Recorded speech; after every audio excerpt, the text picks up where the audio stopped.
It's time to chill out and get ready for a mediocre Q&A live stream. If you're old enough, grab yourself your favorite adult beverage, and if you're not, stick with apple juice. Put your feet up and relax. If you have any questions, feel free to ask them in the chat. And now let's cue up the intro music.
Yo, how you guys doing this evening? I hope you guys are doing well. We've got a whole bunch of talk in the chat right now. Everybody's talking about the old radio stations in Southern California. If you guys aren't watching the chat, there's like a whole nother thing going on in this live stream. Sometimes the chat will go off in a completely different direction than what I'm even talking about. So I encourage you guys, if you're watching on a TV or something like that, just pull it up on your phone too, and you can actually see the chat. Sometimes people have cool, funny conversations going on in there. It's a great way to ask questions. If you guys don't already know, I'm totally willing to answer questions on these live streams. So if you guys do have questions, please feel free to put them in the chat, put them in caps lock. It'll help me to see them. If I don't see your questions, you can keep reposting them. If I don't see those, you can send me an email to hvacrvideos@gmail.com. Most of the topics and things that I talk about on this show, other than the questions that I get in the live chat, are literally, I got home at like 3 o'clock, 3:30. I sat down at my computer for about an hour and a half just going through YouTube comments and emails and Facebook comments and different things, and I consolidate things that'll be good topics for the live stream. So my show topics and everything are just based off of the questions that people give me. So if you guys have them, feel free to throw them in there. Okay. Let's see. Nothing too crazy going on in the chat right now. Just lots of cool radio station talk. Someone's asking about Luke already. Luke's my little Labrador retriever that we have. Let's see. He was born on August 1st, so I don't know how old that makes him, but he's like, I don't know, too many weeks to count anymore. At what point do we stop referring to weeks and months and start calling years, I guess? Or I guess he's not a year old, so duh, that's kind of a stupid question. But so it was a Monday for me. Just a normal day, nothing too crazy. And then right at the end of my day, one of my guys, his van broke down, the guy that was with me on a job. So it's like, man, so had to call a tow truck. I'm hoping it's something easy. It could always end up being a big deal, but we have the Chevy Express vans. We've had pretty good luck with those things. But luckily, I think he noticed it right quick. All of a sudden, he had no oil pressure whatsoever. On the positive side, there's no hole in the side of the engine block, and it still has oil in it. So I'm hoping it's a sensor or something like that, because He turned off the van, turned it back on. All of a sudden, he had pegged oil pressure all the way as high as it would go. So I'm hoping it's a sensor problem. We're going to find out. But it was an ordeal having to find a tow truck and orchestrate all that, still make it back in time. Luckily, I was able to arrange for one of my other technicians to pick him up at the dealership, so I didn't have to go do it. This is the fun thing about being a business owner, is having to deal with vehicle breakdowns and everything. On the plus side, I guess there's another plus side too. I have an extra van sitting in the shop because we had an opportunity to buy a van a couple months back, and we went ahead and picked up another one just because of all the shortages and everything. We didn't necessarily need it, but we knew we were going to eventually need one, so we picked it up when we could. And it's funny too, because I've just been so busy and haven't been able to prioritize switching over the vans, because that new van that I have has been sitting at the shop for a few months. It's mine. It's just covered in dust. Be honest with you, might even have a bad battery, dead battery, just from sitting there so long. But I need to change over into it. And my changeover process is very lengthy because I severely customize the insides of the vans and redo the shelves and do everything the way that I like it. So it takes me a good 3-4 days of solid working in that van to get it operational where I need it. And I just haven't had the time to do that. So it's just one of those things that happens, you know, it takes a little while. So yeah, I'm hoping it's just a sensor or something simple. Like you said, the sensor screen or something, you know, that would be nice. That would be very, very nice. Let's just see though, you know. Hopefully, because like I said, there's no holes in the block as of yet, so it didn't throw a rod or anything. So let me see what we got going on in the chat, see what I'm missing. Yeah, exactly. That's why it sounds like a sensor, and like my technician, you know, it didn't sound funny, it wasn't running funny, but I was like, you know what, we're not even going to chance it. It's worth the $300 to get it towed, you know, and have it dropped off just for them to tell me he could have driven it. That's fine, you know, like I'd rather just tow it just to be safe. So that's what we did. We had it towed over there. So yeah, changing vans is a process. Hello to everybody. Eddie, how you doing, bud? All right. So, all right, I'm going to get on with my list of things to talk about. So recently, this last week, I was able to meet a few of you guys at the iHacky trade show. I'm sure one or two of you is in the chat right now, but it was really cool. We had it's just a local show that they do every single year. iHacky is just a local trade organization that we have, and they put on a big trade show every year. It's been going on for quite a few years. I think I've gone for at least the last 10. But it's in Pasadena, California, and it was really nice. I was able to meet up with a lot of people that I haven't seen in a while. One of my good friends, Scott, who comes in here every once in a while. His name's HVAC Rookie. He was able to come down and see me, and we hung out, had some lunch, and it was just nice to get to meet a lot of people and you know, take some pictures, shake people's hands, have some good conversations. Had some really good conversations actually at the trade show with a lot of different people. So that was really neat. It's kind of unfortunate because the trade show itself has just been getting smaller and smaller. So it's definitely was slim pickings on the booths and different things that they had there. But there was a few good ones, you know. Was able to, True Tech Tools was there. So I was able to meet Bill Spohn, one of the owners of True Tech Tools. So that was really cool.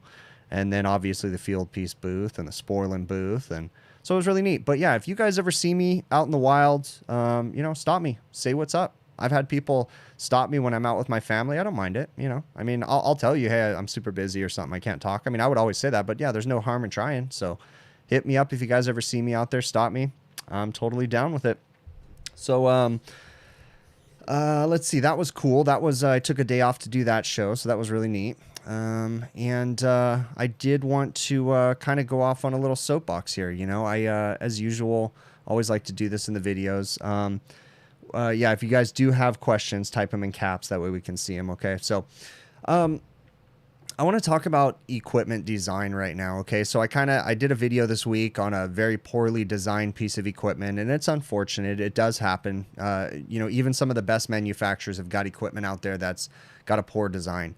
And sometimes that can be a struggle when it comes to troubleshooting things, because when we're troubleshooting things nowadays, you know, we're having to not only try to find manufacturing defects, but we're also trying to figure out if the problem we're experiencing is because of a manufacturer's defect, right? So that can be a troubleshooting issue, because it's really easy to go in there and say, well, I can clearly see this wasn't designed good and there's a flaw here, but we need to make sure we're still doing our due diligence and looking into the issues. Now, while that is a problem, doesn't necessarily mean it's part of the problem you're here for today. You want to be very careful about just assuming because there's a flaw or there's an installation error that that is the problem. Because if that company was to call someone else out to give a second opinion, they may come in and say, you know what? Yeah, this is a problem, but that's not your problem at hand today, and they may be able to get it operational and make you look silly. So you always want to do your due diligence, look into things, diagnose. I'm a question person. I'm, just like my buddy Bill, I'm a very curious person when it comes to talking to people. So I love talking to technical support. Of course I have all my ducks in a row before I call technical support, but when I do, I have a whole list of things and it's like, hey, this is what I'm experiencing. These are the problems. And then the way they say, it's this or it's that, I usually counter their points, like, okay, if it's that, then why is this happening? Or why is this happening? I like to do that because I like to get to the root of things. Now, in this situation with that recent video, the video was titled, what was it titled? They thought they would get air through all that. But in that one, when I called technical support, I was like, okay, so first let me give some context to that video. So originally, they had equipment installed before COVID happened. Okay, they had brand new equipment installed, but then the restaurants were, shut down for a good period of time. Then they were very slow for a good period of time. They weren't spending money. They were afraid to make any kind of service calls. So it has now been almost 2 years. All right. Then they called me and said, hey, this box hasn't been working since installation, but it had been sitting in the restaurant for over a year, and it was running, but they didn't have people in the building. So they didn't even know there was an issue because they weren't serving draft beer for the longest times because that's a beer keg cooler. Okay. So I ordered the parts back in June or May of this year. I was able to go out, order the parts that I needed. But it was funny, though, and it took forever to get them. But it was funny because when I called the manufacturer, and I kind of talked about this a little bit in the video, when I called the manufacturer and said, hey, I'm having a 10-degree temperature discrepancy from one side of the box to the other, they were like, really? Is there things blocking the airflow? And it's like, well, yeah, it's a keg cooler. I mean, there's always going to be stuff blocking the airflow, But I could clearly see that the customer themselves had their beverage installation company come in that installed all the keg equipment and the regulators and the water, the air lines and everything. They took it upon themselves to take down a chase on the top of the box that allows airflow to make it across, right? But we clearly see that on the box they didn't take the chase down, that we were still having the issue on that one too. So I'm not going to let the manufacturer blame that.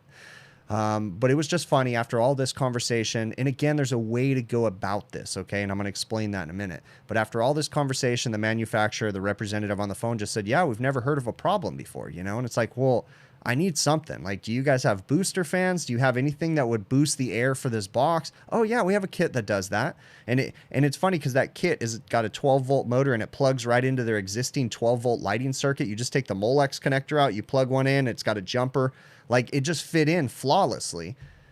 But it's like, so then why didn't you guys ship that with the unit?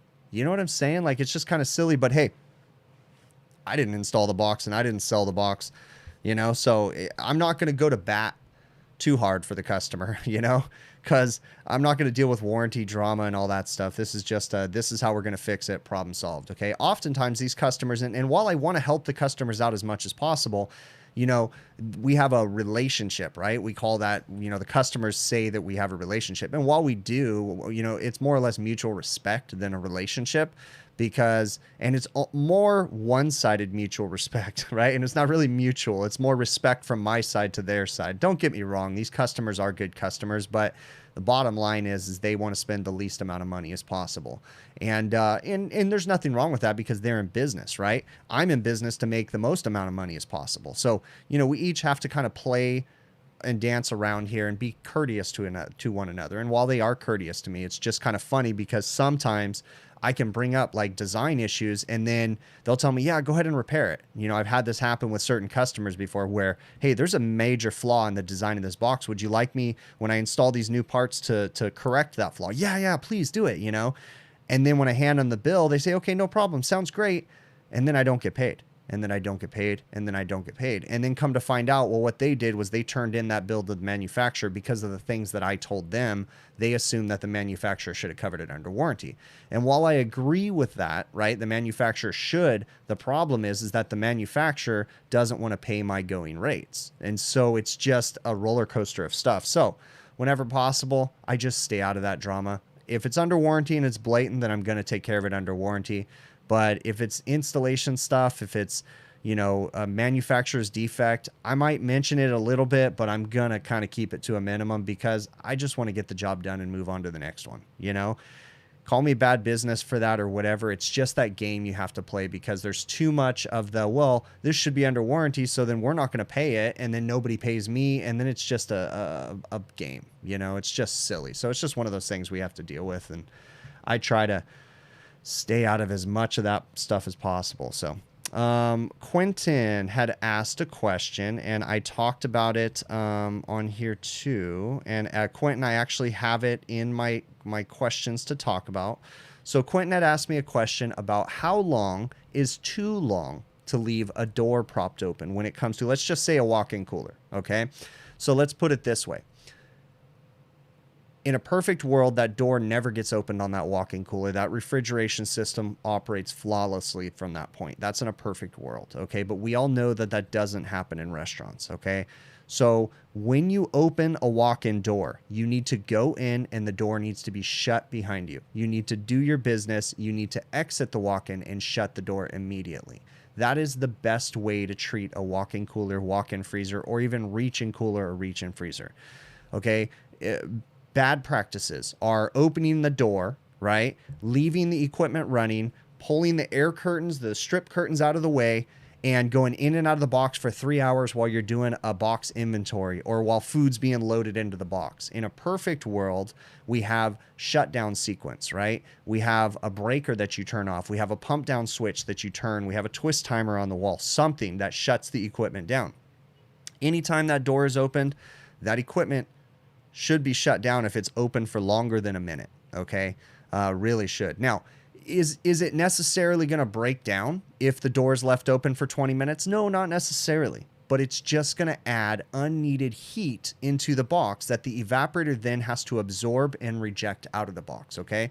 The purpose of the evaporator coil is to move heat from inside the box outside of the box. That's all it's there to do. So it moves that heat via the refrigerant up to the condensing unit, then it discharges it out of the condenser, okay?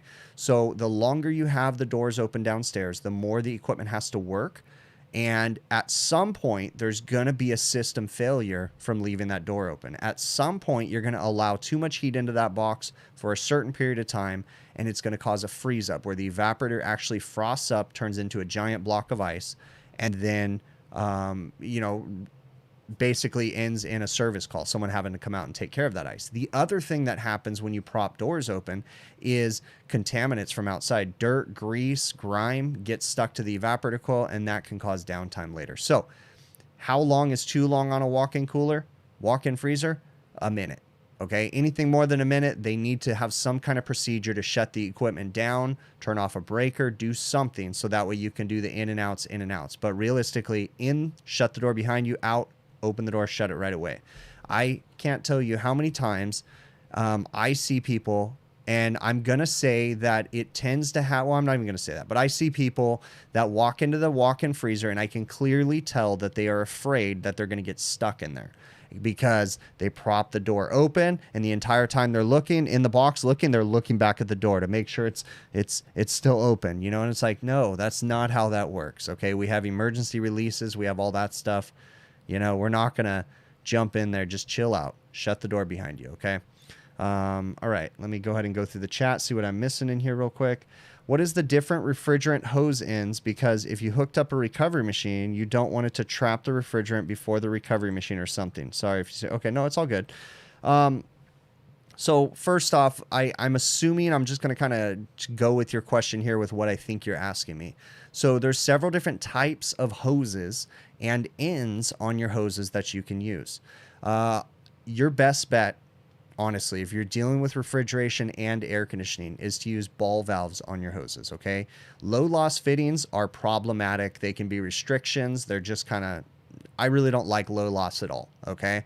Use a ball valve. So I buy hoses. I prefer the yellow jacket hoses, but those are getting hard to come by. So I get the JB hoses at my local supply house, and I buy the 6-inch ends for my hoses. So I buy like 48-inch hoses. I don't like big long ones. So I buy 48 or 36-inch hoses, and then I buy a 6-inch ball valve end for it that has Schrader depressors on it, but a ball valve. Okay. I like those versus low loss fittings, because low loss fittings, again, they just become a restriction.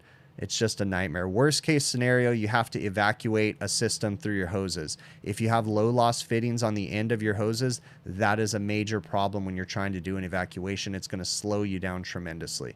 So I prefer to use ball valve hoses, especially if I'm going to have to evacuate through my gauges, which isn't perfect, but sometimes you have to do. I prefer to have ball valves on my hoses. So I encourage everybody out there to use ball valves. That would be my best recommendation for anybody. Let's see. Wendell Parham says, turn the manufacturers into the law if you know it's supposed to be paid under warranty. That would get me, and because I do earn, it would have no choice but to say, wait. So that would get, I'm trying to read your question here real quick. Because you do earn, it will have no choice but to say you stole something. Oh, yeah. So I don't understand the second part of your question. Maybe I just didn't understand the way it was phrased. But Wendell, as far as turning manufacturers in, like, yeah, the manufacturer should be doing something right. But the bottom line is that I need to get paid, and I need to get paid within 30 days. And when you start the process of turning it into manufacturers, and I maybe have understood your question or your comment that you made too, but this is a good thing to talk about anyways. If I turn things into manufacturers and that kind of stuff, it just adds issues, okay? And when you're doing warranty service work for manufacturers, oftentimes they don't pay your going rates, right? Whatever my rates are, oftentimes they'll pay, you know, a considerable amount less than that. And it's just kind of like either take it or don't, you know? So it's one of those things. Whenever you accept warranty work or you choose to do warranty work for your customer, oftentimes you have to agree to the manufacturer's discounted rates, and it's a pain in the butt. So I will do that for my customers. I'll do their warranty work as a courtesy, but I also get their normal service work. But when it comes to things that are out of warranty, I make sure that, you know, I get paid on it accordingly. It's just one of those things, and, you know, just got to kind of deal with it. And some contractors choose not to do warranty work. Some do. Okay. It's just a necessary evil for the customers that I'm dealing with these days. Let me see what else we got going on in here. Yeah, if you guys haven't already, please smash the thumbs up button on the stream. We've got 161 people currently watching, and we have 63 thumbs up interactions on the video. So please smash that, get that count up. It really does help out the stream, okay? YouTube is still just dragging butt recommending this channel this month. That's just the straight through the ground, but it's all good. Let me see what else we got going on in here. Remember, if you guys have questions, you need to put them in caps lock because I'm scrolling right through here. So,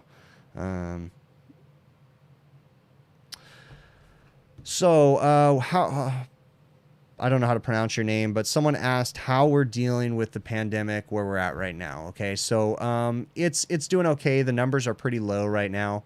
You know, we don't need to get political or anything like that. It's just, you know, we have to deal with this stuff. So restaurant industry is still kind of slow. They're having a hard time getting employees and bouncing back. There's a lot of political reasons for that, but again, we're not going to address that right now. So restaurants are struggling. They're alive, but they're struggling. Some of them might not make it through this because of how hard they're struggling. Some of them will. It's just kind of a gamble, you know, and as a contractor, I have to be careful too, because it's like, I have to pay attention to the business side of things and see, are people getting behind? And then I read financials about the restaurants that I service. I'm reading the news and stuff because you want to get ahead of things before they go south, right? And a lot of the times when restaurants are doing bad, you can see it in their earnings and different things like that. So I have to pay attention to that stuff, so that way I don't get in head over heels and then have a customer file bankruptcy on me or something like that. So it's something we always have to pay attention to make sure that, you know, these guys are doing okay. But they're doing all right. We're going to make it through this, but things are starting to get kind of hectic as far as mandates and different things like that. And again, not taking a political stance on anything, but what I'm saying is these are all things as a contractor that we have to be concerned about.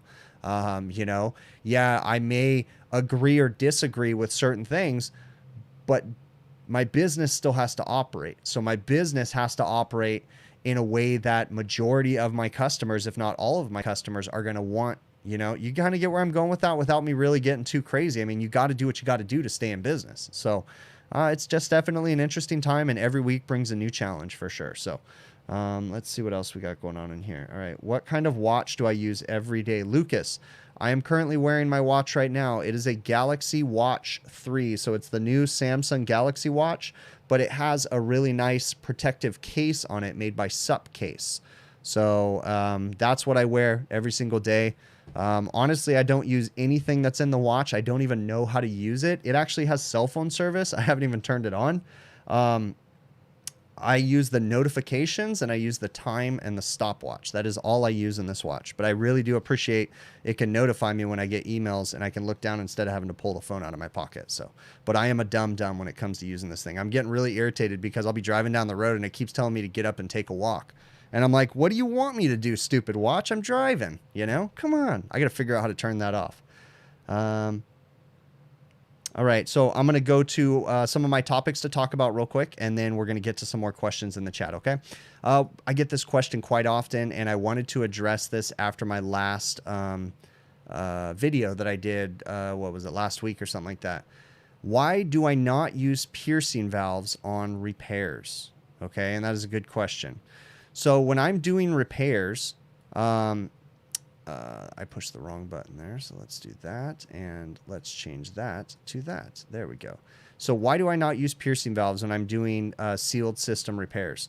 Okay, so it goes like this. A piercing valve is a mechanical valve that goes over a piece of copper. It actually saddles the copper. It has a piece of rubber, literally a flat piece of rubber in it, and what it does is it has a little needle, a little hypodermic needle that comes down and pierces the copper. And when that needle pierces the copper and you back it out, you now have pressure at a 1/4-inch pressure port. It's meant to be permanent, but it is not, okay? Every piercing valve that I have personally ever used ends up leaking, at least the mechanical ones, okay? The braze-on ones are a little bit better. So with that being said, when we're working on sealed systems, my personal preference is that I always braze on service fittings, and I rarely ever use piercing valves because piercing valves are a leak point.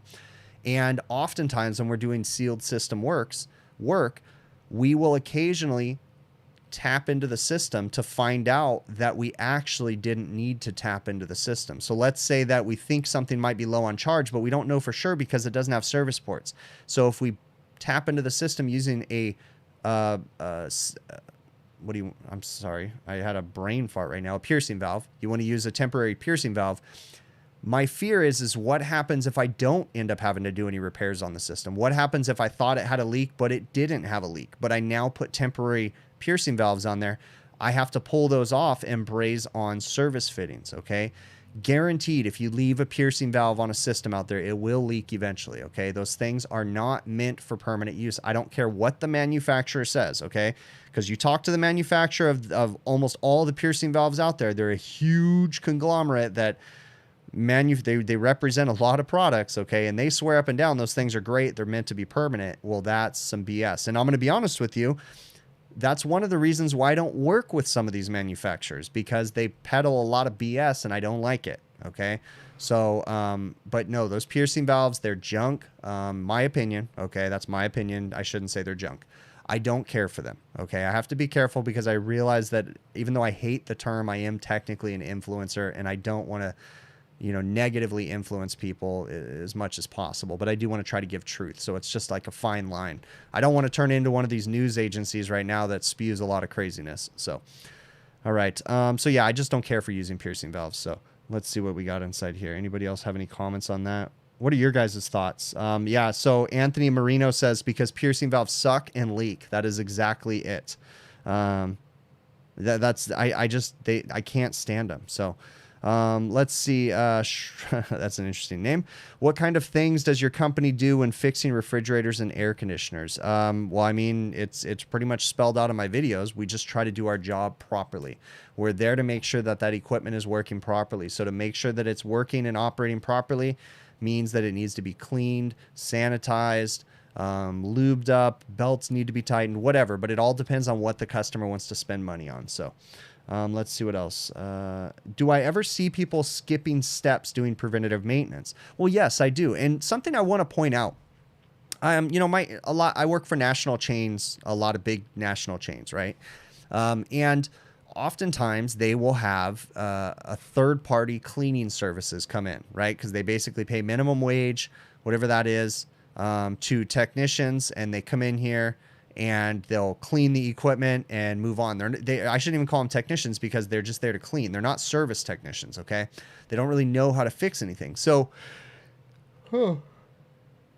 excuse me, I'm yawning. That's what happens when I drink chamomile tea. It makes me sleepy. So when they hire these cleaning companies in there, oftentimes they don't know what they're doing. And so we'll come in behind them and we'll be like, these guys didn't do anything. They didn't even clean it right, blah, blah, blah, blah, blah, right? Something to understand is that before we start bashing other companies, before I go in there and I say this company is the worst company out there, you know, before I say that to the customer, what I like to do is I like to, when the customer complains about them, first off, I don't like complaining about anybody, but what I typically will do is I'll let the customer talk to me. Man, I can't handle that company. Every time they come, it breaks down. And I'll be like, okay, right on, you know, but then I'll just start asking them questions politely. So what is it exactly that you don't like about the company? Then they'll just kind of start saying, and these are things to help me grow too, because it helps me to know what I don't want to do at my company, right? And then what I'll do is I'll say, what was your agreement with that company? See, that's the key. Oftentimes in these big national chains, the corporate offices will have agreements with these companies that they use, service companies, cleaning companies, whatever it may be, right? The management on site doesn't know about these agreements and doesn't know what the company's being paid for, okay? So it's really easy for me to walk behind one of these cleaning companies and say, they didn't even clean the ACs. It looks silly up there. Well, their contract may not dictate that they spend time cleaning the ACs. And the reason why I know this stuff is because whenever I do contract negotiations for customers, I'll say, you want a preventative maintenance, how far do you want to go? Because I can be at your site for a week doing PM work on all your equipment. It's really about how deep you want me to go. Then they'll often give you a budget, and then you say, yeah, I can't do a whole lot for in that budget. Do we have more room to push it up? And they'll say no. And then you say, okay, this is what we got to do. We're going to cut things out of this PM. So they may only be being paid to come out and change AC filters, right? But we assume because they're there to do a PM doesn't mean that they're going to service the whole building. It means that they're going to do preventative maintenance on whatever the customer wants them to do. Maybe that preventative maintenance is literally just changing filters.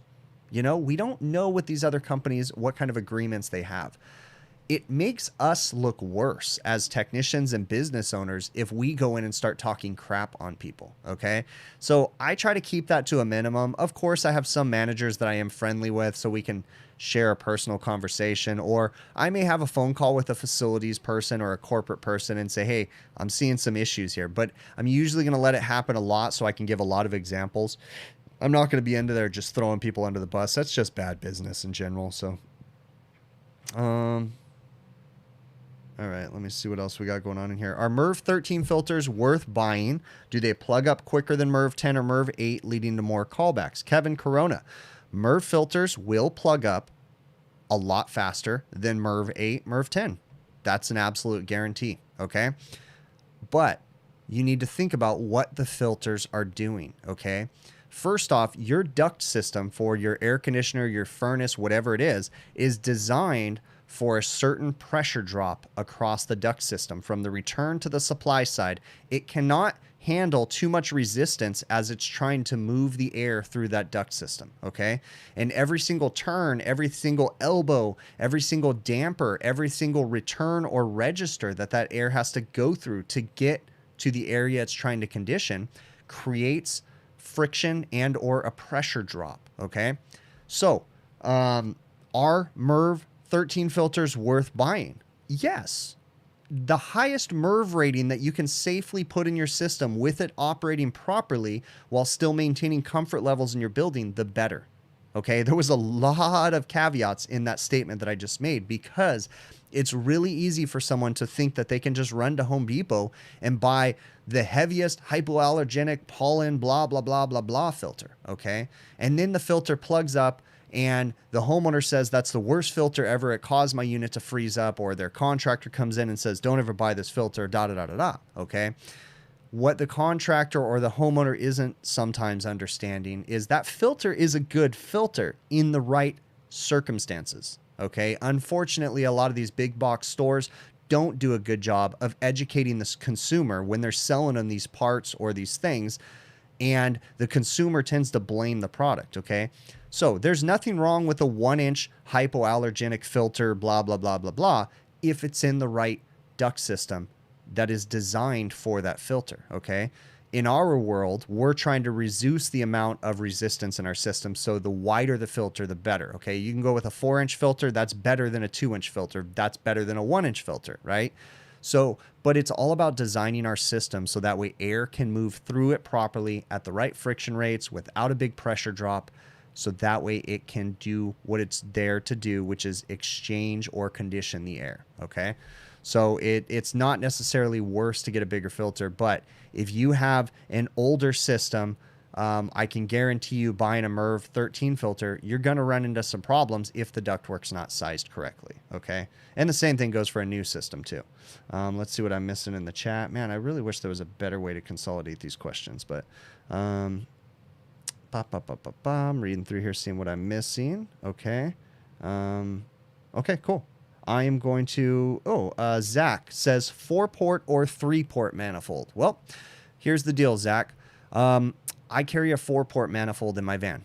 I don't use my manifold for evacuations very often, but sometimes I do. And it is very convenient to have a 3/8 port on that manifold. I'm going to tell you this right now. Using a manifold, a compound manifold or a digital manifold for your evacuation is not best practice, but sometimes you have to do it. And if you are going to do it, you need to understand the repercussions of doing so, okay?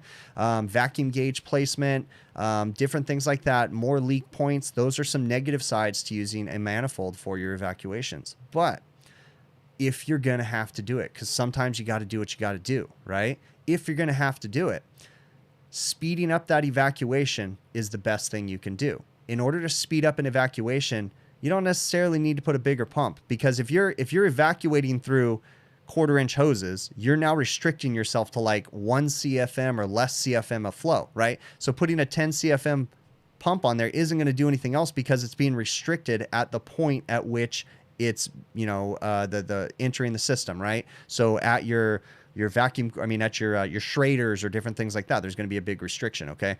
So I prefer to carry a 4-port manifold for those instances, because you now consolidate those 2 1/4-inch hoses into one 3/8 port, and then you have a 3/8 hose going to your vacuum pump.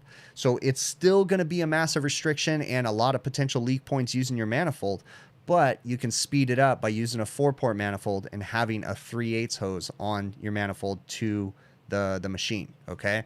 So the bigger the hoses, the better the flow. So let's see what else we got going on in here.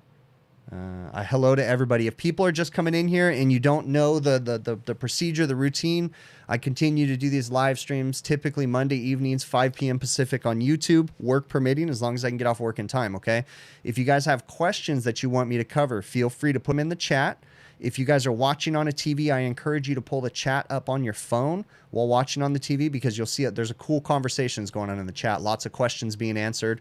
But if you guys do have questions, put them in caps lock. That helps me. So all capital letters, because that helps me to see them, because I got a big old list of questions right here. And, it's hard for me to see them all. Okay. And if I miss your question, feel free to send me up an email. hvacrvideos@gmail.com. Let's see. What's the gas ballast for in a vacuum? So, if you go to any vacuum pump manufacturer, they'll explain the gas ballast in super science terms, okay? But I'm going to do dumbed down logic on this one. The gas ballast is there for your initial pull down. So when you first turn on the vacuum pump, you want to open your gas ballast. It's going to initially pull down on the system without contaminating the vacuum pump oil as much, okay? But there's a much more technical term, and I'm sure someone else can explain it better than I, so I encourage you to reach out to all the different vacuum pump manufacturers or whichever one you use and ask them to explain the gas ballast. But the easiest way is for the initial pull down. Typically, I'll close my gas ballast when I get to 1500-ish microns, then I'll close it down and let it start pulling 100% through the vacuum pump oil. Okay. So that one's that. Let's go down here. Have I ever shown up to a restaurant that doesn't have fresh air or an economizer? You're in Georgia and you know all the states are different, but should all restaurants have fresh air? Kyle Carmen, 100% all restaurants should have fresh air. If you do not have fresh air going into a building, you can have sick building syndrome where people start to basically run out of oxygen in the building, right? The more people that are in there, the more carbon dioxide they're breathing out. And yes, while you do have an exhaust system, it can be a problem if it's not being exhausted in the right way, okay? Sometimes the kitchen exhaust system might be completely separate from the rest of the building, okay? And if it's completely separate from the rest of the building, you may not get the air relief that the kitchen has, right? You might not get air exchanges. So we actually have a lot of codes, mechanical codes, and I know a lot of these actually go across the United States, but California, of course, is the #1 code maker, right? So we have all kinds of codes that explicitly make sure that when buildings are built and when buildings are commissioned, that they're bringing fresh air into the building. And that fresh air technically is supposed to change per occupant, right? So the more people you have in the building, the more fresh air you need to bring into the building.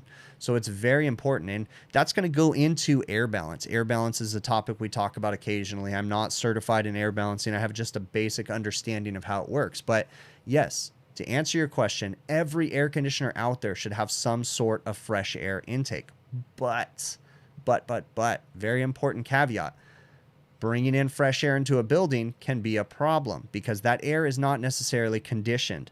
Even if you dump it into the return air side, it's going to potentially negatively or positively affect the building comfort, right? And the building air condition. So if it's really, really humid outside and you're dumping a bunch of outside air into your package unit, you're going to add some humidity to the building. That can negatively affect things, okay? Same thing on the flip side, not having enough humidity in the building, different things like that. So yes, you need fresh air for every single unit, but you need to make sure you're handling that fresh air properly. You can't just dump air into the building, okay? But you theoretically should have a little bit of mixed air on every unit. Even on residential, every residential unit out there needs to have fresh air. That's a really important thing. They don't, but it is very important. Let me see what I'm missing in here. Does the sight glass being clear without bubbles work the same for a car AC system? No, I don't think so. And car AC systems, typically, I've never seen one with a sight glass. I'm not going to say they don't have them because I don't work on car air conditioning systems, but no, that's not necessarily true. I'm not going to answer that one and say yes or no for a car. So, Jason Johnson says the gas ballast gets rid of moisture and not put it in your oil. That's right. All right, so do my national service providers ever try to replenish parts instead of paying me for mine? Denier Christie, no. Okay, and that is now as a business owner, I have the ability to do what I want to do. Okay, I can stay profitable if I do everything. Well, no, I'm not even going to go there. I can choose to do whatever I want to do. Okay, but sometimes customers, especially the bigger they are, they like to demand things, okay? Like, for instance, I've had customers before, big, giant customers that I don't do work for anymore, but I've had really big ones where they say, hey, you do a lot of our service work. Yeah. Well, since you do a lot of our service work, we need you to do us a favor, and we need you to go ahead and take this extra location that's about 70 miles out of your service area, okay? And you can't charge us anything else. You need to just charge us our normal rates for that customer, you know? So, as a business owner, while I wanted to tell that customer to go pound sand, you got to look at the big picture. And sometimes, you know, you look at it and you say, okay, this makes sense as a business move to absorb this one customer for the grand picture, right? The big picture. Yeah, we might be losing here, but you know what? We're gaining more trust. We're gaining more whatever. So we've done that. We've taken on locations outside of our normal service area, sometimes being able to charge extra, sometimes not. But you know, we've had to do that. Okay. So sometimes customers do try to dictate things, but I do not use customers' parts.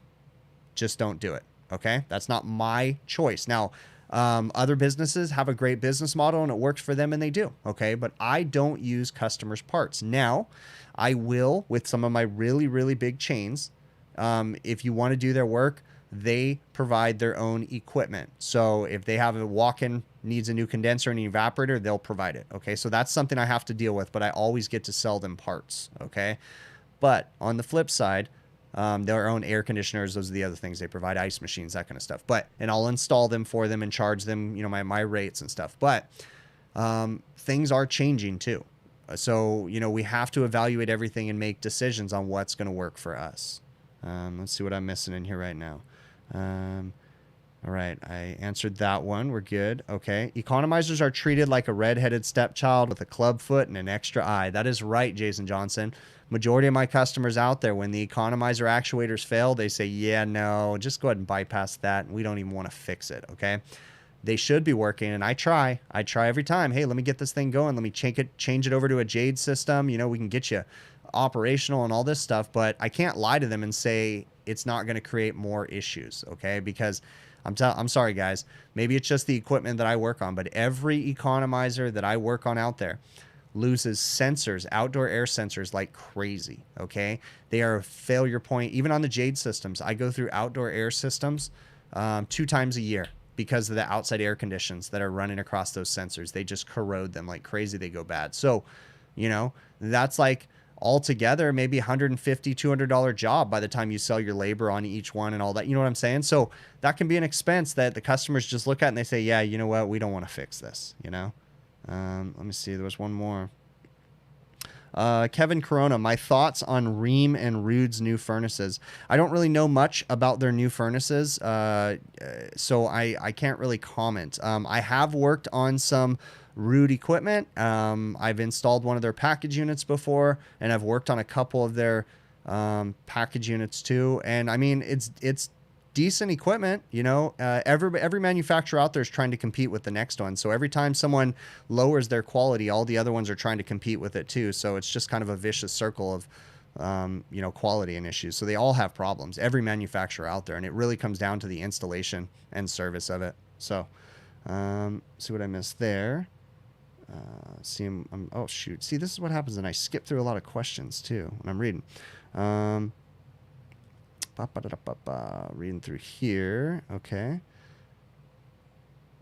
What mini split air conditioner do I recommend? Micah, honestly, I don't install very many mini splits, and I may be completely naive in the matter, but personally, right now, if you ask me today which mini split I would install in my house, judging by just the information that I have, and I may be completely wrong, it would probably be a Mitsubishi mini split system is what I would install in my house. But, you know, that's just, I may be ignorant on that. That's just what I've always heard has been one of the better brands. They're expensive, I'm sure, but I don't work on them very often. So let's see what else. That one's good. I answered that one.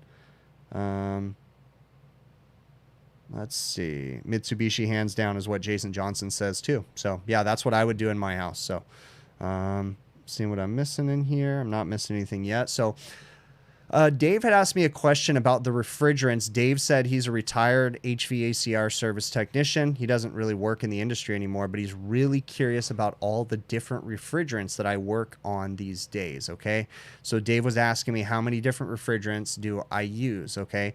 On my truck right now, I carry 404A, 134A, 410A, R22, R290, and R448A. Those are the refrigerants that I'm carrying at the moment.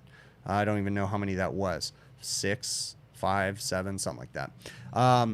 There's a lot more. There's a new flavor of refrigerant every single day. I'm pretty sure that I'm going to have to add 407C to my arsenal here really quick because we have some really big jobs coming up, and I don't think the customers are going to want to use R22.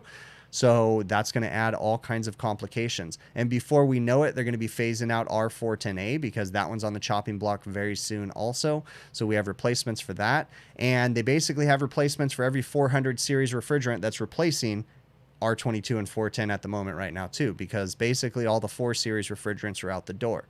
So soon it'll just be R290, CO2, and water, and even water they're cutting down on. So let's see what else. R718, 717. Which one's our water? 717 or 718? But then ammonia's in there too, so I don't know. Whatever. Let's see. Have I seen a walk-in fans not turning on when the fan delay closes? Yeah, that would just be a fan delay. That's bad. I've definitely seen it before. Have I tried 427A? Yes, I have, Jay Collins. I've had good and very, very, very bad experience, but it wasn't 427A's problem. It was my problem because I didn't do research and I blindly trusted the supply house that told me 427A would work perfect on my Train 3D scroll compressor, 10 ton, by the way.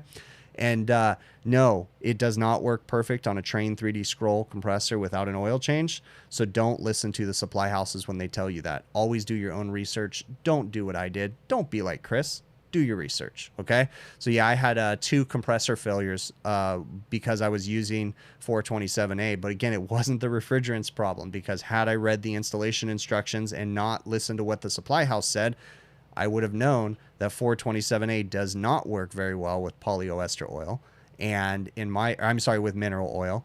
And that was my issue with that one. So, all right, now that I went off on that tangent, I already answered that question too. So I'm going to cross that one off.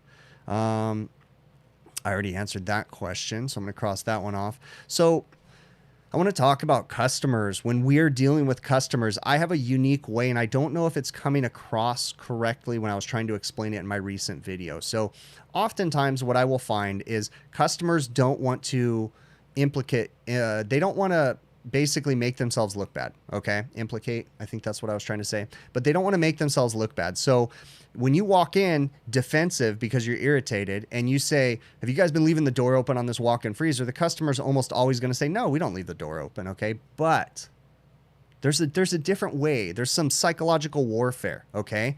And while I hate when salesmen use psychological warfare to manipulate people, okay, I am going to use some psychological warfare to manipulate the customer into truthfully answering my question. Okay. I'm not trying to be sell them crap, but I'm going to go in a roundabout way. And instead of walking in saying, do you guys leave this door open? I'm going to say something along the lines of, while I'm working on it, bring the customer over there and be like, man, you know what I noticed?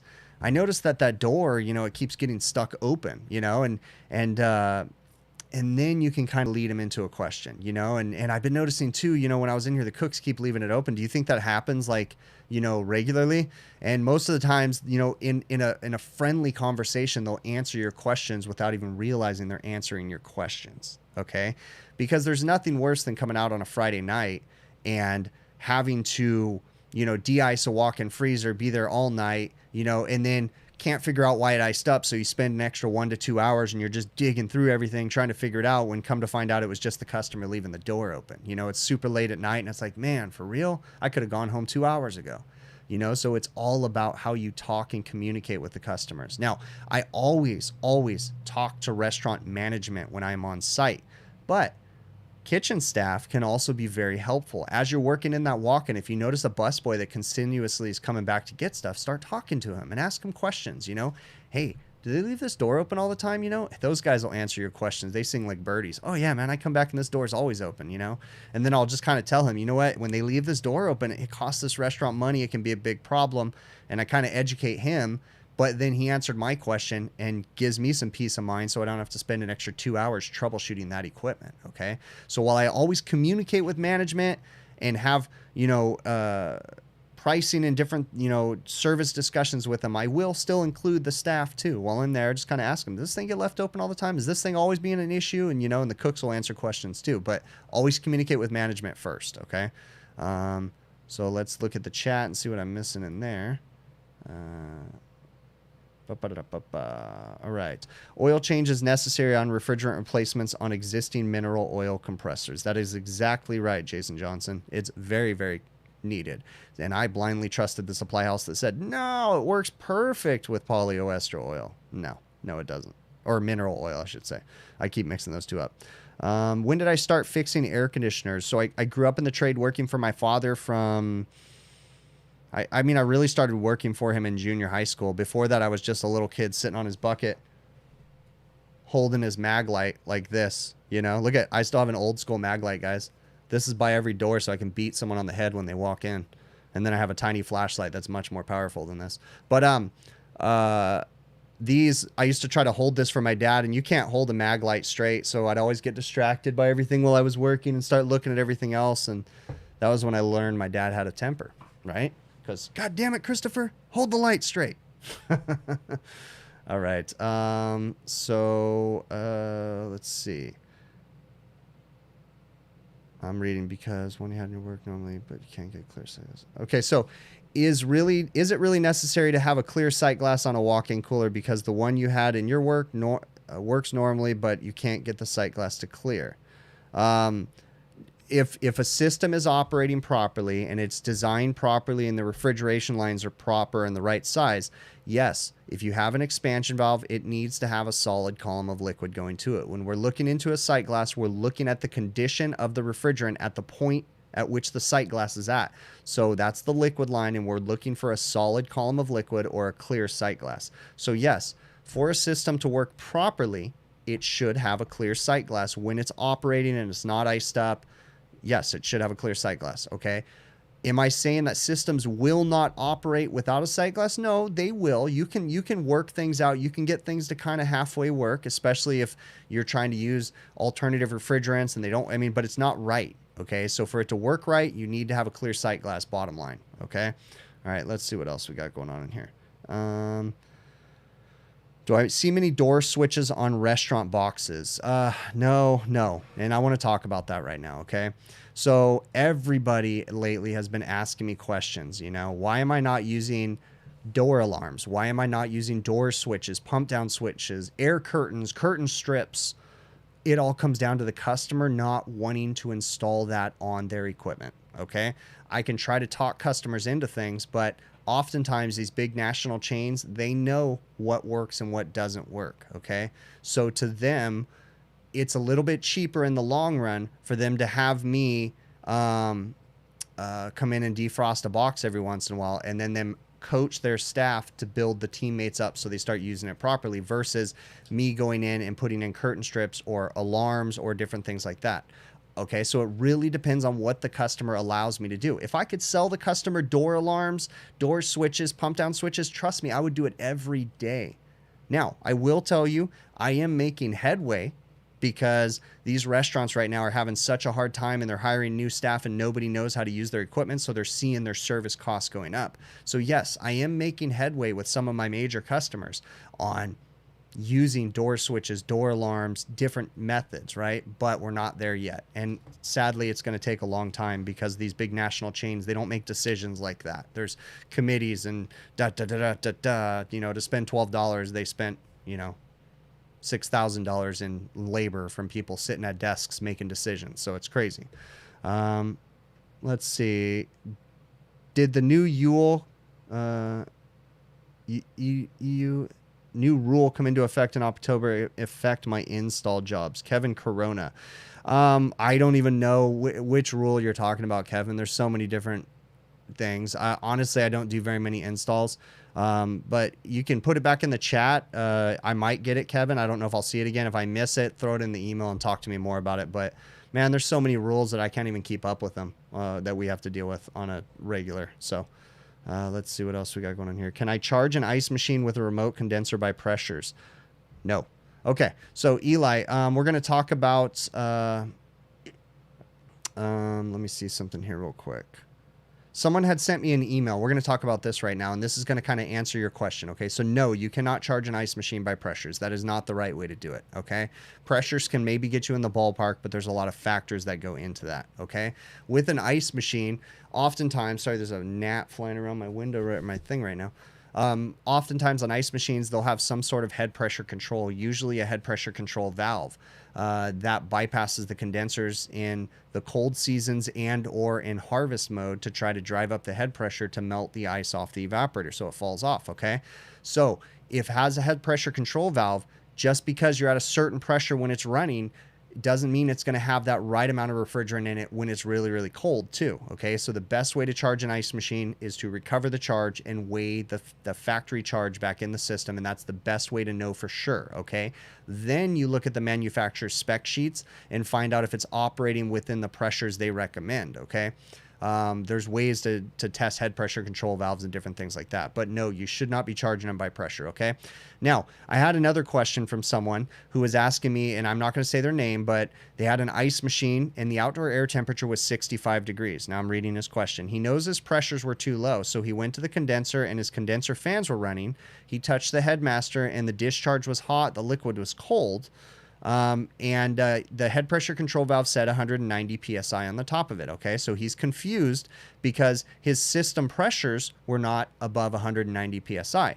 Okay, so I've questioned this in the very beginning of my career, and I have learned, okay, that just because it has a head pressure control valve that says it bypasses at 190 psi or 250, 210, whatever it may be, okay, does not mean that the system pressures are going to be what that valve says. All that that valve is doing is trying to maintain the head pressure or condensing temperature, but sometimes certain circumstances won't let the system pressures get that high, okay? Now, in this case, this particular person that emailed me said that he condemned the valve, and when he went to go replace the valve, he noticed that the system was massively undercharged with refrigerant, okay? So he was questioning whether or not the valve was bad or whether or not it was the low charge that was causing his low head pressures, okay?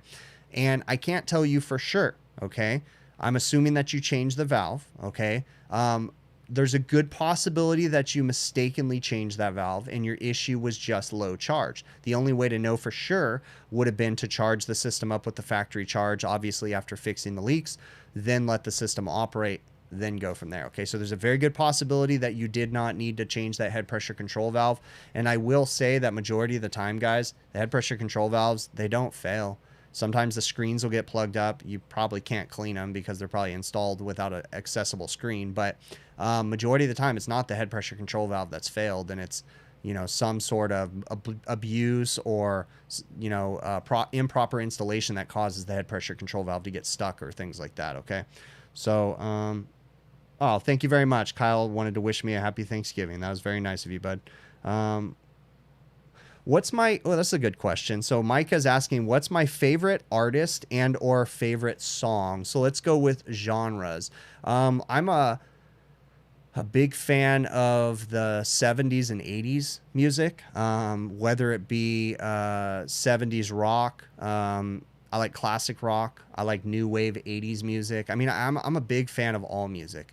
But if I had to pick like one genre that was completely my favorite, I'm not really going to pick a song, but a genre of music would have been like Southern rock, classic rock would be probably the genre that I would pick as my favorite. But I mean, nowadays I'm so eclectic on my mixes. I'm listening to rap, to country, to classical, to bluegrass, to all kinds of different stuff. So I listen to everything.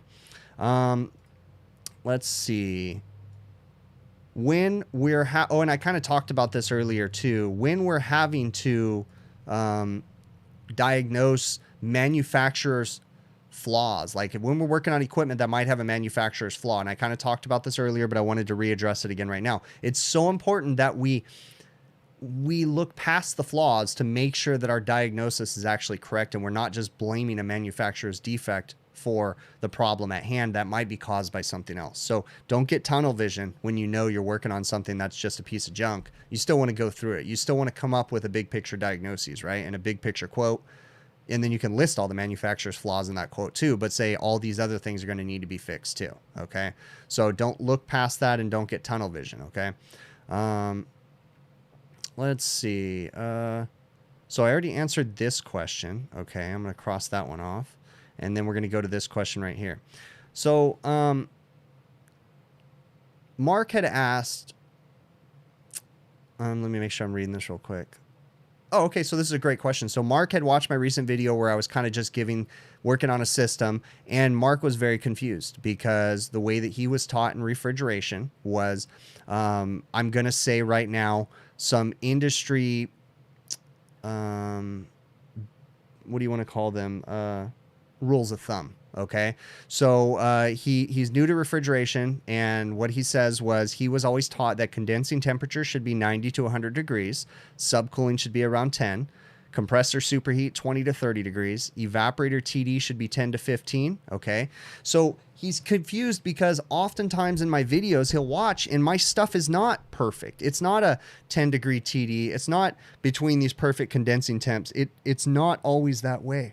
Okay. In a perfect world in lab conditions, you might run all those perfect rules of thumb when it comes to those numbers. Okay. But in refrigeration, it's very rare on older equipment that you're going to see more than 2 degrees of measurable subcooling on a liquid line, okay? Partially because we have a receiver that stores that extra liquid refrigerant. So we're not just measuring, there's a lot more factors that come into play with that, okay? Same thing with air conditioning too. You're not always going to see those exact numbers. Now, you have some best practices that compressor manufacturers want you to maintain certain superheats, and you're going to try your best, but it's not always going to be that way. Your evaporator TDs are not always going to be perfect. And yes, he had some great questions. Some other people commented about the evaporator TD being so high that maybe that's part of the freeze up and different things like that. There's going to be repercussions to systems not working correctly. But you also have to understand something too. Equipment sizing comes into equipment operation too. And when you have extreme loads in Southern California, I can have 115 degree outside air temperatures sometimes, okay? And depending on where the equipment's installed, sometimes it could be 10 to 20 degrees hotter on the roof. I know that sounds insane, but that's condensed, that's outside air temperature, okay? So we have to design our equipment for extremes oftentimes, right? So it might be 115 degrees in the summer. And while I may not design it for 115, I'm certainly going to design it for 110. But what happens? It's only 110 degrees in California for 3 months out of the year. Okay. The rest of the months out of the year, it's 75, 80 degrees, or sometimes it's 55 degrees. And your equipment now is going to be massively oversized because the compressor is sized for that 110 degrees ambience, right? So it's going to put out so many BTUs, let's just say 14,000 BTUs at 110 degrees ambient, right? Well, what happens when you drop that outside air temperature? The BTU output of that condensing unit is going to dramatically increase. It's going to go up. And guess what? In the eyes of the system, your compressor is now going to get bigger and bigger and bigger. And it's going to be pushing that refrigerant through the system at a certain velocity. And in the fall weather, that condensing unit is going to be massively oversized, which is going to affect your system TD. So in the middle of the summer, you might be operating the way that it was designed. But in the fall, if we don't have proper head pressure control valves and different things like that on the system to maintain capacity and ambient temperature, condensing temperatures, then it's going to affect our TD. So why are my systems not perfect? Why do they not always match up what you were told? Because nothing really matches up to what you were told, okay? When you get out into the industry, you're going to have to learn that while you're always trying to achieve perfection, it's rare that you're ever going to see perfection. And you're oftentimes going to have to deal with things and make them work within the criteria of what the customer is willing to spend money on. Maybe they don't want to fix their ductwork, okay? That happens a lot. They don't care if the energy costs are high. That's a lot of money to spend right now. So they'd rather spend that money over the next 5 years, 3 years, whatever it is, instead of addressing it now. It happens, okay? So let's see what I'm missing in here right now. Yeah, smash the thumbs up button, guys, if I have. No, I have not done induction brazing at all. Nothing I've ever done. So I answered that one, and I answered that one. So I'm totally open to, let's see, I answered that one. I already talked about that one. Yeah, I'm looking good. I do want to address in my recent video that was missing I had to add a booster fan to get the air across it because I said, it had a 10-degree discrepancy from one side of the box to the other. The manufacturers made some big changes, okay? And they've taken things out. They've redesigned the evaporator fan motor and different things like that. Their previous boxes addressed those issues and had a little duct on the top, and the air came out of the top of that instead of sucking in the bottom and blowing out. It was just weird, okay? So the manufacturers made changes. They used to have all that metal in there, and it was a perfectly working box, but obviously they've cut corners to try to save money, okay? So about like why didn't I make sheet metal and stuff like that, because the customer didn't want to go that far. I just put that booster fan in there and it's working fine. So yes, Joe Corbin. No, I don't know if I'm a huge Barry Manilow fan. I kind of scrolled up to the top right now. I saw your question from back then. What's the worst tool I've ever tried to use? HVAC not required. The worst tool I've ever used. I don't know, man. That's an interesting question. I think that's a question for the overtime show. Because I can ask my buddies and it gives me a little bit more time, even though I won't be on the overtime show this week. Yeah, my bad. Maybe the next week. So we'll address that. Let's write that one down. All right, let's see what else we got in here. My opinion on Samsung VRF systems. Never worked on them, so I've heard a lot of people working on them. I've heard good and bad, so I really don't have an opinion on the matter, though. What's my opinion on a TXV superheat tuner? I've never heard of a TXV superheat tuner. I don't know what that is. I just put my digital gauges on the system and adjust the TXV as needed and check the superheat. So I don't know what a superheat tuner is. Feel free to send me an email. We can talk about it more. hvacrvideos@gmail.com. Going to be a video on Thanksgiving or skip it and spend time with the family? Jason Johnson's asking. I don't know. We'll see. There might be a video. I mean, there's a possibility. I'm working on some stuff, so we'll see. I just try to, dude, I don't know if you guys watched my video, my outro on my video that I released on Sunday, but I sat in my office and started editing a video Sunday morning at 7, and I got so frustrated. I had somewhere to go. I'm sorry, Saturday morning. I woke up. I was there from like 7, and 5 hours later, I gave up. I was just like, you know what? I turned that video off and I just did a really quick video and edited it because it just got too complicated and I got burnt out doing that. I just deleted the whole thing and I'll have to re-edit it now. But sometimes it gets to be a pain. You're welcome, Stargirl. That's really cool. I'm glad you appreciate the videos. All right. Have I ever worked on a VRF system? No, Terry, I haven't. I'd be very interested in learning and getting an opportunity to start doing some of that work. I would like to get into the commercial space because I need to kind of start to pull out of the restaurant stuff just a little bit and kind of consolidate a little bit so that way I don't take as much of a hit when things go south again. All right. Oh, yeah, that's funny. Let's see what else. What's my favorite movie? Can't say Fast Times. My favorite movie that's not Fast Times? Ooh. It might be a Western. Maybe The Outlaw Josie Wales, or is that the title of the movie? That one, or what are my other favorite movies? The Good, the Bad, and the Ugly. Yeah, that'll be another one too. That's another favorite of mine. I like Westerns just because they're mindless. Let's see what else. With busy life, do I work on my own home's AC? Worm 88. Yeah, I do work on it. It's more reactive though. I don't maintain it very often. Things do break down and then it's like, wow, if I'd have cleaned that, that wouldn't have gone bad. So it definitely doesn't get maintained like my customers' equipment gets maintained though.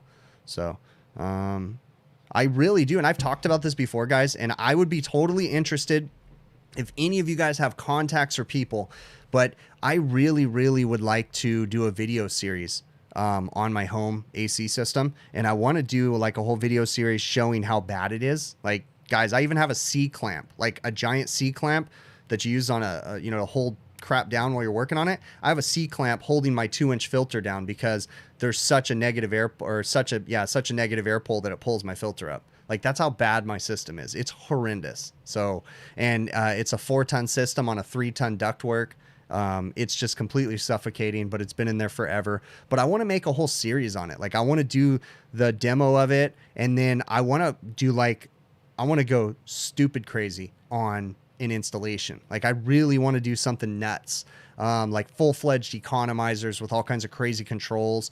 But I need like people to work with. Obviously, I need a manufacturer that's willing to work with me. That's not a dum-dum, like to provide equipment and stuff. So if you guys have contacts or anything like that, shoot them my way. I'm also looking for ideas from other contractors that do this kind of stuff, like what they would want in their dream system, like what would they install in their house, and granted, I'm not going to spend $1 million here, but I want to do just kind of crazy stupid on my system, and have all kinds of cool different things in it and places to check airflow and stuff like that. Like, I want to go nuts. So I'm looking for manufacturers or anybody that has ideas on what things I should think about doing to my system, or what kind of system I should put in. I've got so many different ideas, going from every manufacturer out there to doing 2 condensing units. Like, I've got all these crazy ideas in my head. So Let me see. Let's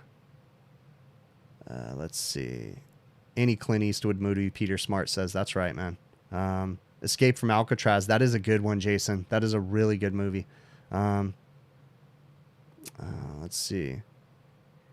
I'm going through the comments. Are commercial units coming out with ultra low NOx too? And if so, what's my opinion on them? Angel, I'm sure they are. I'm going to be honest with you. In California, they're trying to phase out natural gas burning everything. They really are. That's moving down the line right now where they're going electric everything. And the low NOx furnaces, every time they're just nipping at more of the CO2 being put into the air, and they're going crazy with that stuff. So let me see what else we got going on in here. What am I missing? Set a schedule for rebuilding my unit, then work everything else around that. Yeah, that's true, Troy. That's a good way to go. And I'd even consider bringing in other YouTubers on this too. So I've thought about doing this, like making a whole big procedure out of this, but I want manufacturers to be down with this too. The sad thing is most manufacturers probably aren't going to be down with providing me with the equipment because I'm pretty blunt, you know what I'm saying? Like, and I probably wouldn't follow their cookie cutter. They want me to say these magic things. Like when I'm installing it, it doesn't work. I want to be able to say, yeah, this is a problem. You know, we got to work through this. And I don't do good at following scripts and different things like that. I never have, never will. I probably should, but I don't. So let's see what else. Yeah, definitely not, Jesus. HVAC 2.0 is what I need to do, Joe says. I've thought about 2.0, Joe. I've thought about getting 2.0 to come out here and go through it. I'm sure I can get Nate to come out and do a whole video with me and stuff. It'd be something fun, you know, and I want to go nuts. I mean, I'm willing to work with all the manufacturers if we can do it right, you know, measurement manufacturers and different things, putting blower doors, and I want to do it all. I want to do nuts. Ideally, and it doesn't really exist yet, but I'd love to have a Bluetooth system that has airflow monitors. That'd be really cool all throughout the system that permanently stays in there. That'd be really neat. I realize the downsides to it too, though, but I want full modulating dampers everywhere on my system. I want to be able to shut rooms off, but while still maintaining proper pressure drops. And yeah, I want to do all that stuff. So, do I have gas heat? Yes, I do have gas heat at my house right now. So,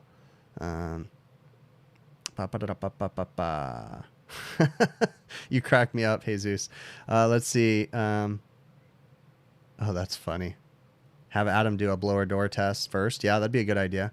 When did I start my job? Let's see. I started officially working in HVAC full-time in April of 2001 is when I started full-time. I worked part-time junior high school before that. So full-time in April of 2001. So however long that is. Let's see. Yep, for sure. Why does it go from single phase to 3-phase? Why no 2-phase? Eric Travis, that is a really, really good question, and I am not smart enough to answer that question. So we're probably going to have to direct you to, I think Brian Orr may have written an article about this at HVACschool.com. He may have done that. But I know that some of the big electrical YouTubers have also talked about this. I'm sure, what is it? Dave Holt probably has a video on it. So there's lots of great electrical YouTubers for sure. Let's see. You could design one for me. Those controls are easy. Will Speed. It sounds fun, man. I'm willing to work with all kinds of people that have ideas. So everybody, if you guys have ideas or anything that you think would be cool or ideas for the video or anything like that, feel free to send me an email at hvacrvideos@gmail.com. I'm looking for all the feedback in the world. So I want to have fun with this. I want to do I would like to go crazy nuts. Kind of like if any of you guys watch Demo Ranch, Matt Carricker, he went crazy nuts building a house, like a giant house. And even Matt Rissinger is doing a video series he's been doing forever of his house build too. And a lot of that stuff is sponsored and different things. So it'd be kind of cool to do like a full crazy nut job installation if I could work with some of them on that stuff. That's funny. Flip Flop says, if I keep chatting about a remodel and eight of us will have a bid by tomorrow night. That's funny. And to do the job. Let's see. All right. Everybody, I am going to wrap this one up. It is that time. I need to go eat some dinner. And it has also been an hour and 17 minutes. So I do appreciate you guys all. You're amazing. Remember something, guys. We got a lot of craziness going on. I haven't talked about this in a while, but I think it's important we do. We have a lot of craziness going on, and we could all use a little bit more kindness. I know that sounds silly. Something as simple as buying a coffee for the person in front of you, it might change someone's day. There's a lot of things that are really, really crazy right now, and there's a few things that are really easy to control. And how kind we are, in my opinion, is one of those things. While we may be frustrated because someone was being a jerk to us, not justifying them being a jerk, but remember, there might be a reason. They might have something really bad going on in their life that, you know, they can't focus on, or who knows. Okay. But I'm not justifying them being a jerk, but sometimes it can just take a little kindness to make someone feel better. So reach out to someone, be cool with people, just be nice to one another. That's like the most important thing I can say. So I'm going to cue up the outro music, and we will catch you guys on the next one.